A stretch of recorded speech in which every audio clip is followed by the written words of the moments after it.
Our journey begins in the quaint Dutch town of Leiden, a place of quiet canals, cobblestone streets, and modest, hard-working families. It's here, on the 15th of July, 1606, that Rembrandt van Rijn was born into the world. His family was not one of wealth or nobility. His father, Harman Gerritsen van Rijn, was a miller, laboring day and night to provide for his large family.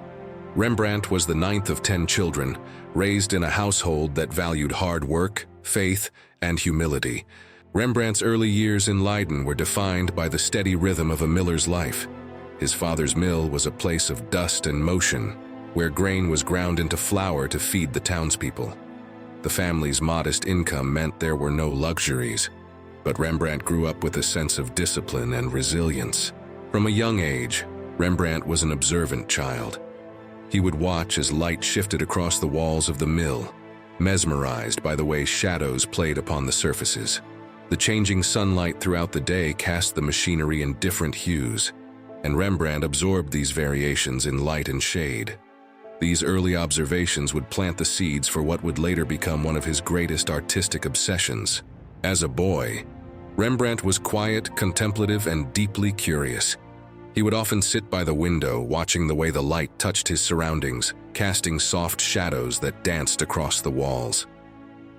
His fascination with light and shadow began here, in the simplicity of his family's mill. A fascination that would eventually define his entire body of work. When Rembrandt reached school age, his parents sent him to the Latin school in Leiden, hoping he might one day enter the church or a respected profession. But young Rembrandt's interests lay elsewhere. Instead of religious or scholarly pursuits, he was drawn to the world of art. His family noticed his natural talent for drawing and painting, and despite their modest means, chose to support his ambitions. At around 14, Rembrandt began studying under Jacob van Swanenburg, a local painter known for his depictions of historical and biblical themes. Van Swanenburg's style was traditional, rooted in the methods of the Dutch Renaissance, and he emphasized the fundamentals of proportion, anatomy, and perspective. Rembrandt was an eager student, experimenting with charcoal, ink, and oils for the first time under his mentor's watchful eye. Under van Swanenburg's guidance, Rembrandt learned to bring life to his drawings. He studied anatomy and proportion, practiced perspective, and discovered the subtleties of shading. It was here that he first encountered the transformative power of light, a force that could make an image leap from the canvas or sink back into the shadows. Even at this young age, Rembrandt's work had a quality that set him apart. He was not content to merely mimic the polished styles of other artists. Instead, he brought a rawness, an honesty to his sketches that made them feel vivid and alive. His attention to detail, particularly in the way he captured light, became his hallmark even in these early years. One story from Rembrandt's childhood captures his early fascination with light and shadow, a theme that would become central to his art. The mill where his father worked was a world of contrasts. Bright sunlight pouring in from one angle, deep shadows cast by the machinery from another. Young Rembrandt would often stand silently, watching how the light changed the appearance of everything it touched. One day, his father noticed him studying the shadows in the mill and asked what he was looking at. Rembrandt replied simply, "I am watching the light." His father, though puzzled, respected his son's curiosity and allowed him these moments of silent observation. In time, these moments became a habit, and Rembrandt's eye for detail grew sharper with each passing day. Rembrandt's fascination with light began with the mill's vast, dimly lit space, where sunlight would break through the wooden slats, casting streaks of light across the grain. He would stand still, his young eyes tracing the sharp edges of shadow and the warmth of the sun's glow on the dust particles suspended in the air. To Rembrandt, this dance of light and shadow was more than just a natural phenomenon. It was magic. It was here, in the silence of his father's mill, that Rembrandt first began to understand the power of chiaroscuro. As Rembrandt grew older, he began to dream of studying art beyond the confines of Leiden. He yearned to learn from the great masters, to see the works that had captivated his imagination in books and sketches. His family, recognizing his dedication, made the decision to support him.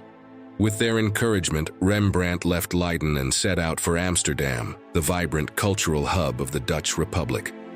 In Amsterdam, Rembrandt found himself in a world of opportunities. The city was alive with artists, merchants, and scholars, and its thriving art market was filled with the works of both local and international painters.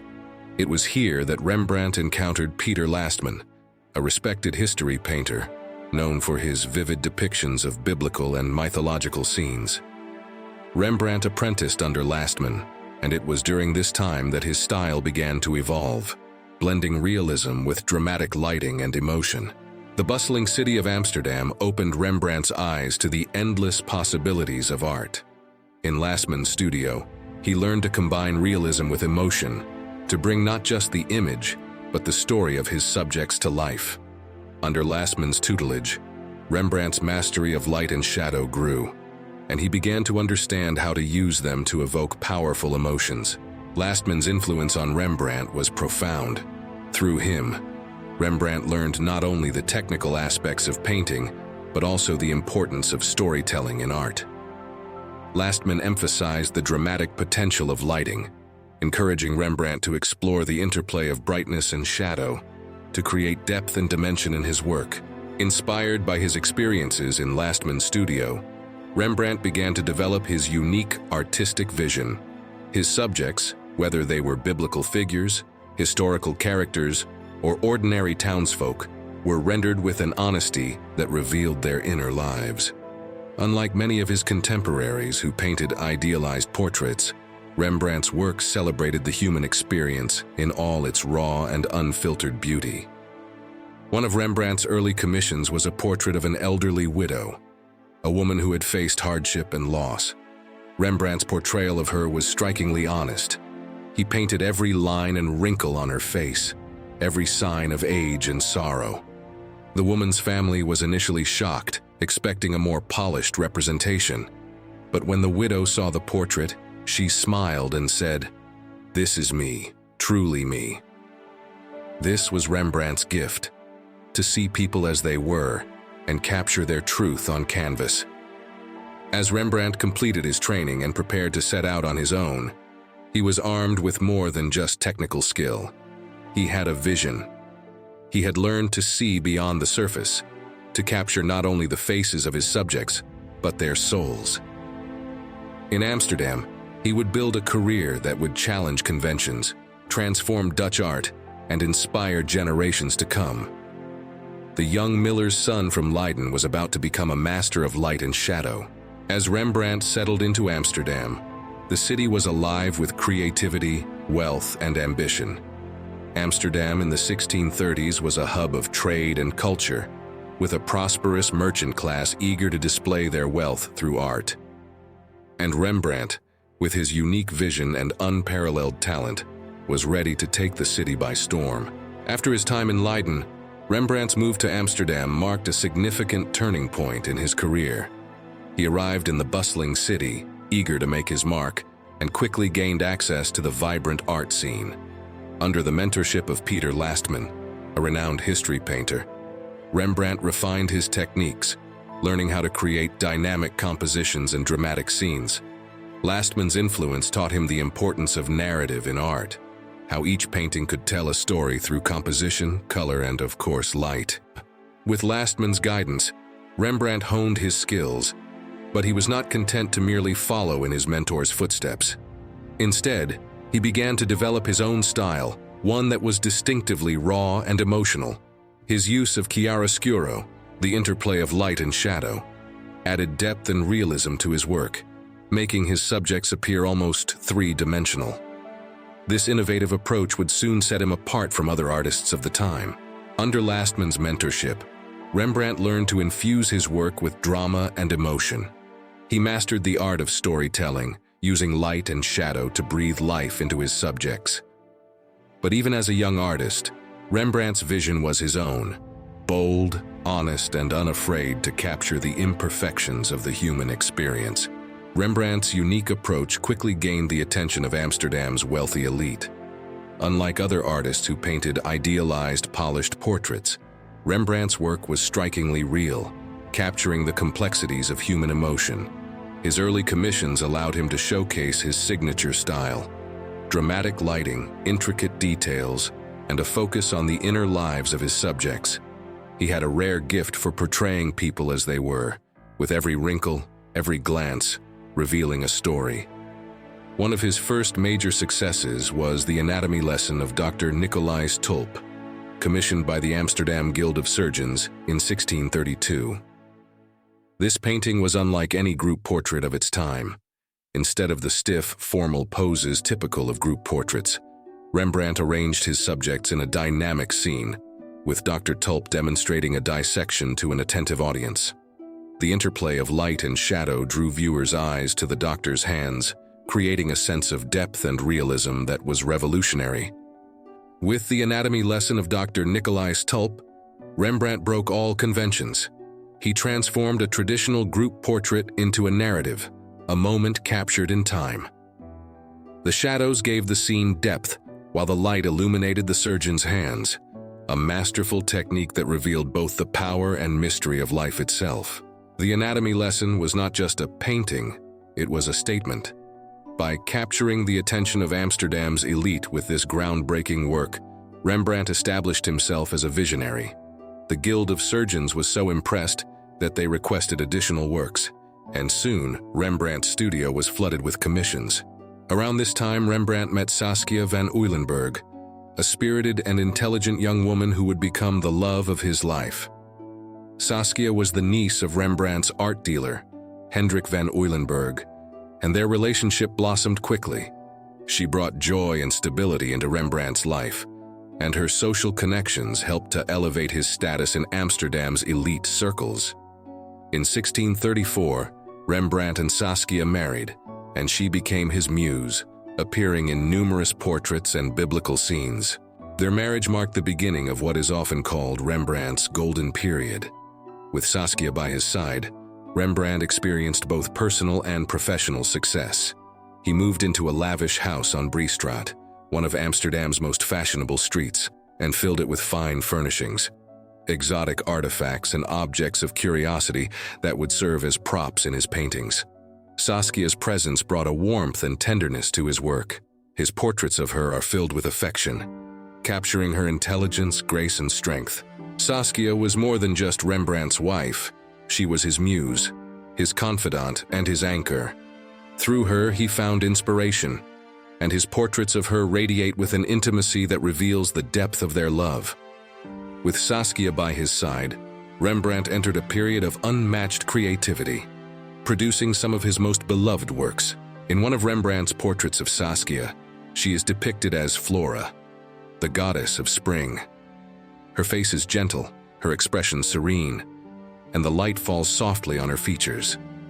This painting captures not just Saskia's beauty, but the admiration Rembrandt felt for her, the love and devotion that would sustain him through the challenges of life. With his reputation growing, Rembrandt's studio became a center of activity. He took on numerous apprentices, eager young artists who wanted to learn from the master. He taught them not only the techniques of painting, but also the importance of understanding their subjects. Rembrandt encouraged his students to study people's expressions, to look for the emotions that lay beneath the surface. In his own work, he continued to push boundaries, experimenting with lighting, perspective, and texture. Rembrandt's success allowed him to amass a collection of art and curiosities from around the world. His studio was filled with armor, busts, antique books, and textiles from far-off lands. These objects added depth to his compositions, giving his paintings an exotic, almost otherworldly quality. Each item was carefully chosen and arranged to enhance the narrative of his work, contributing to the intricate stories that he painted on canvas. Rembrandt's studio was a world unto itself, filled with treasures that fed his imagination. Armor from Japan, ancient Roman busts, elaborate textiles. Each piece served a purpose, adding layers to his portraits and historical scenes. His studio was a place where art and life intertwined, where every object held a story waiting to be told. By the late 1630s and early 1640s, Rembrandt was at the peak of his career. His commissions poured in from Amsterdam's wealthiest families, and his portraits and historical paintings became highly sought after. During this time, he created some of his most iconic works, experimenting with bold compositions and a depth of realism that few artists could achieve.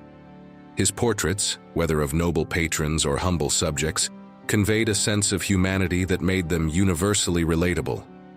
The Night Watch, completed in 1642, was one of Rembrandt's most ambitious works. Commissioned by the Amsterdam Civic Guard, the painting was a revolutionary take on the traditional group portrait.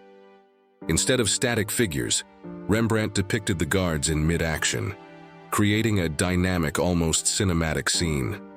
The painting's use of light and shadow, with key figures illuminated while others receded into darkness, added a layer of drama and mystery.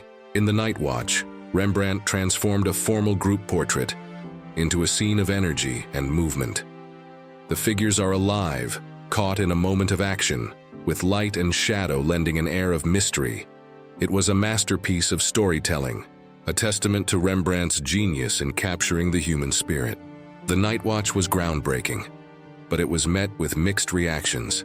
Some members of the Civic Guard were displeased with their positions in the composition, feeling that they were hidden in shadow or overshadowed by others. But to Rembrandt, the painting was about more than individual faces. It was about capturing the spirit of the Guard, the sense of camaraderie and duty. With Saskia by his side, Rembrandt reached the height of his career, creating works that redefined the possibilities of art. His mastery of light and shadow, his attention to detail, and his emotional depth made him one of the most celebrated artists of his time. Yet, even as he enjoyed fame and fortune, life had more challenges in store. Rembrandt's golden period would not last forever, and soon he would face losses that would test his resilience and shape his art in profound ways. For Rembrandt, the 1640s began as a time of fame and success. He was Amsterdam's most celebrated artist, a master of light and shadow, with commissions flowing in and students eager to learn from him. But life, like his paintings, was a balance of light and darkness. And soon, the shadows in Rembrandt's life would grow deeper than ever before. At the peak of his career, Rembrandt was living a life of luxury. His marriage to Saskia, his renowned masterpieces like The Night Watch, and his growing list of patrons made him one of the wealthiest artists in Amsterdam. He invested his earnings in fine clothes, rare artifacts and antiques from around the world, filling his house with objects that reflected his success and fueled his artistic imagination. Rembrandt loved art and curiosities, and his home became something of a cabinet of wonders, filled with exotic items that added to his personal mystique. Rembrandt's home was a testament to his love of beauty and history. Armor from distant lands, tapestries rich with color, ancient busts and fine clothes adorned every room. To the outside world, Rembrandt appeared to have it all, but beneath the surface, his world was built on fragile foundations. Despite his success, Rembrandt's lavish lifestyle came with significant costs. His constant collecting and indulgent spending began to drain his finances, setting the stage for future financial difficulties. Although he was a master of his craft, Rembrandt struggled with managing his wealth, a challenge that would eventually lead to hardship. As Rembrandt's reputation soared, his personal life began to unravel. Saskia, the love of his life, fell ill not long after the birth of their son Titus in 1641. Although Rembrandt continued to paint and fulfill commissions, his concern for Saskia overshadowed his work. Her illness worsened, and in 1642 she passed away, leaving Rembrandt devastated. Saskia's death was not just the loss of a wife, it was the loss of his muse, his confidant, and his emotional anchor. With Saskia's passing, Rembrandt's world was shattered. His portraits of her radiate with love and devotion, but now they were a painful reminder of what he had lost. Saskia was more than a muse. She was the light that filled his life. And with her gone, Rembrandt was left in the shadows of grief. Rembrandt's grief profoundly affected his art. His once vibrant and opulent style became more introspective and subdued. The self-portraits he painted during this time show a man weighed down by sorrow, his gaze somber, his face marked by the trials of life. His work took on a new level of emotional depth, reflecting the anguish he carried. One of Rembrandt's self-portraits from this period shows him in simple clothing, his expression weary and vulnerable. Gone is the confident artist of his early years. Instead, Rembrandt appears as a man who has endured suffering, with each brushstroke capturing the heaviness of his grief. These self-portraits became a powerful testament to his resilience and his ability to find beauty in pain. As the years went on, Rembrandt's financial troubles began to mount. His lavish spending, combined with the costly lifestyle he had maintained with Saskia, had left him with substantial debt. Despite his continued work, he found it difficult to keep up with his obligations. In an attempt to alleviate his financial burdens, Rembrandt turned to Hendrikia Stoffels, a young woman who became his companion and caretaker after Saskia's death. Though she initially worked as his housekeeper, their relationship blossomed into a deep partnership. Hendrikia provided Rembrandt with much-needed stability during this turbulent time. She became his support, both emotionally and financially, helping him manage his household and navigate his debts. The two never married, as Saskia's will stipulated that Rembrandt would lose his inheritance if he remarried. But they shared a bond that brought Rembrandt solace. Together they had a daughter, Cornelia, in 1654, bringing some joy back into his life. Hendrikia was a steady presence in Rembrandt's life, a woman who cared for him during his darkest days. Though they faced hardships, their relationship gave Rembrandt a renewed sense of purpose. In Hendrikia, he found a second chance at companionship and perhaps a small measure of happiness. Despite Hendrikia's support, Rembrandt's financial situation continued to worsen. In 1656, unable to repay his debts, he was forced to declare bankruptcy. The court ordered an auction of his possessions, and Rembrandt watched as his beloved collections, his paintings, and even his home were sold to cover his debts. The auction was a humiliating ordeal, a public display of his failures, and it marked a stark contrast to the fame and fortune he had once enjoyed. With his financial ruin came a decline in his reputation. The Amsterdam elite, who had once praised him as a master, now distanced themselves. The same patrons who had once sought his work turned to newer artists, and Rembrandt found himself pushed to the fringes of society. His once celebrated career was now marred by scandal and debt, and he struggled to secure commissions. Rembrandt's fall from grace was as swift as his rise to fame. His treasures, his paintings, even the home he had shared with Saskia, all of it was gone. To the public, he was no longer the celebrated master, but a man defeated by his own ambitions and extravagance. Yet, even in poverty, Rembrandt's spirit remained unbroken. The auction of Rembrandt's possessions included items he had spent a lifetime collecting: Roman busts, Japanese armor, tapestries, and paintings. Each piece was not just a possession, but a source of inspiration, a symbol of his artistic journey. Watching them sold to strangers was a painful reminder of what he had lost. But Rembrandt, ever the artist, turned his grief into creativity, finding solace in his work. Though he faced financial ruin and personal isolation, Rembrandt continued to paint with a passion and intensity that defined his later years. His works from this period are marked by an extraordinary emotional depth and honesty. Unlike his earlier, more polished portraits, these later pieces are raw and vulnerable, capturing the essence of humanity in all its imperfections. One of his masterpieces from this time, The Jewish Bride, is a testament to his ability to convey deep, unspoken love and intimacy. In his final works, Rembrandt's focus shifted to themes of redemption, forgiveness, and human connection. His painting, The Return of the Prodigal Son, is one of his most celebrated pieces, depicting the biblical story of a father's forgiveness for his wayward son. The painting is filled with warmth, compassion, and an understanding of the human condition, reflecting Rembrandt's own journey through loss, resilience, and forgiveness. In his later works, Rembrandt's art took on a transcendent quality. His use of light became softer, his brushstrokes more expressive, and his subjects imbued with a profound sense of humanity. Each painting was a reflection of his soul, a testament to his understanding of life's fragility and beauty. One evening, Rembrandt was approached by a young couple who wanted a portrait to celebrate their love. The resulting painting, known today as The Jewish Bride, is filled with tenderness and quiet emotion. Rembrandt captured the couple's bond, their mutual respect, and the gentleness in their gestures.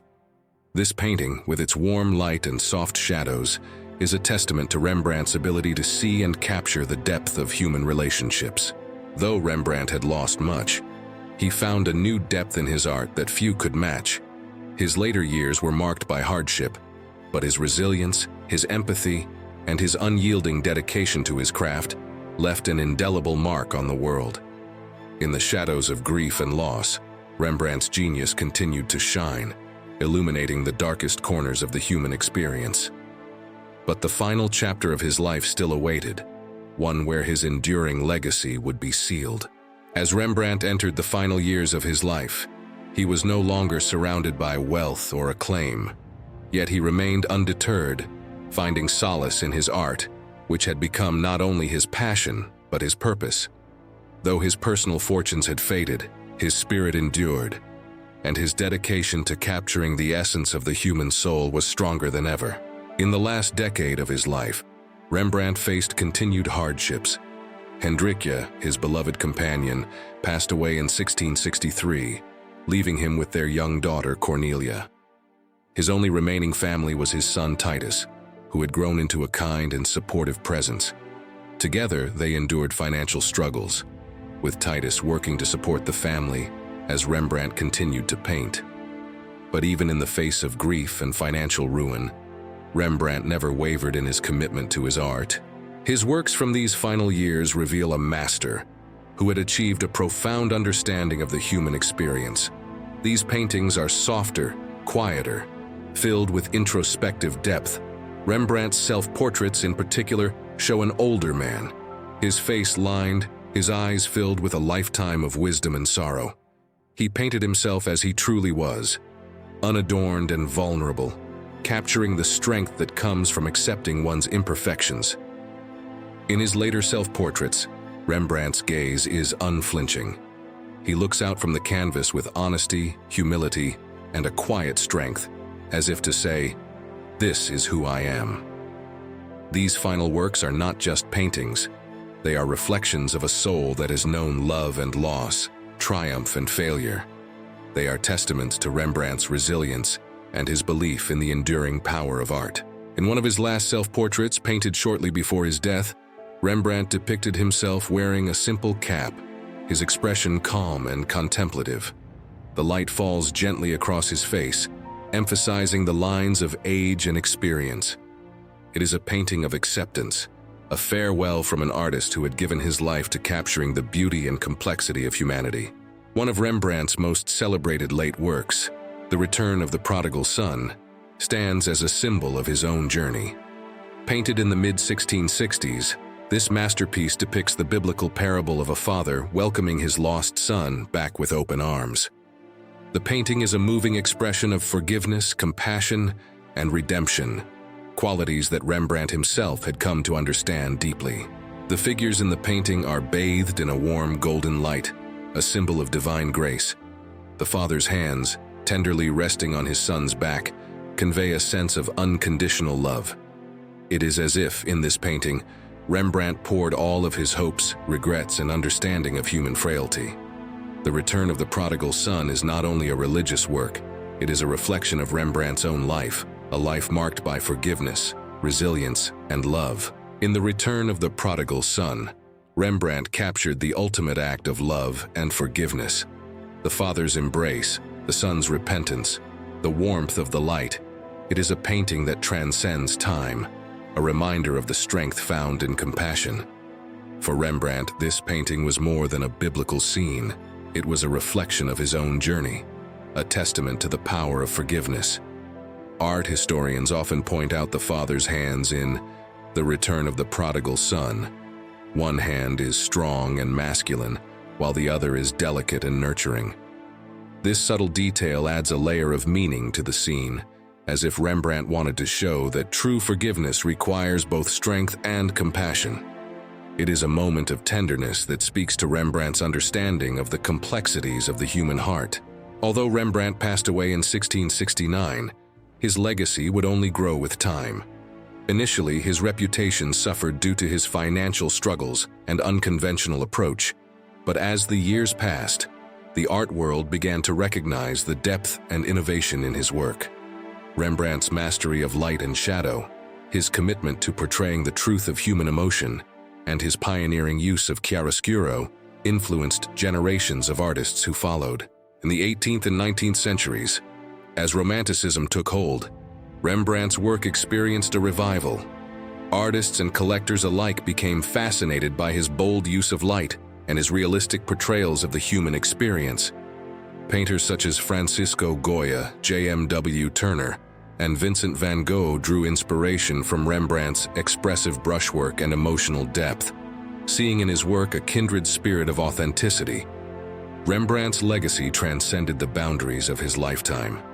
His influence spread across Europe, inspiring artists who found in his work a model of honesty and empathy. From the passionate strokes of Goya to the vibrant colors of Van Gogh, echoes of Rembrandt's spirit can be seen in countless masterpieces. His journey, his struggles, and his triumphs became a beacon for those who sought to capture the soul of humanity. Vincent van Gogh, who struggled with his own hardships, admired Rembrandt immensely. In letters to his brother Theo, Van Gogh wrote of Rembrandt's ability to capture the soul of a face. To Van Gogh, Rembrandt was more than an artist. He was a visionary, a master who understood the beauty of imperfection and the truth of human suffering.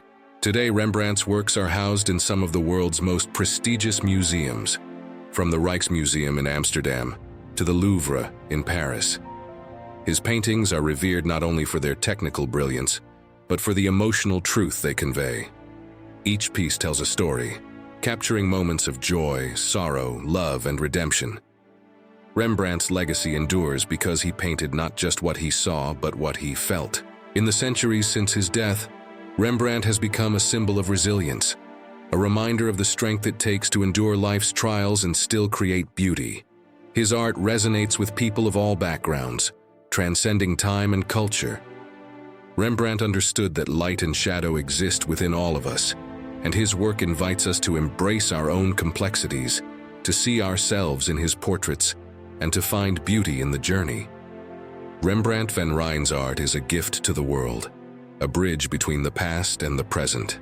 He painted not only with his brush but with his heart, capturing the human experience in all its beauty and struggle. His journey reminds us that true art does not fade. It lives on, inspiring generations, a testament to the unbreakable spirit of humanity. Even today, Rembrandt's influence can be seen in film, photography, and even fashion. His use of light and shadow has inspired cinematographers, while his raw portrayals of emotion resonate with modern audiences. From art students to established masters, Rembrandt's work continues to be studied, admired, and revered. In the end, Rembrandt van Rijn was more than a painter. He was a storyteller, a visionary, a man who looked beyond the surface and captured the essence of the human soul. His life was filled with light and shadow, triumph and tragedy, but through it all, he remained true to his art. Rembrandt's legacy endures, a beacon of hope and resilience, a reminder that even in our darkest moments, there is beauty to be found.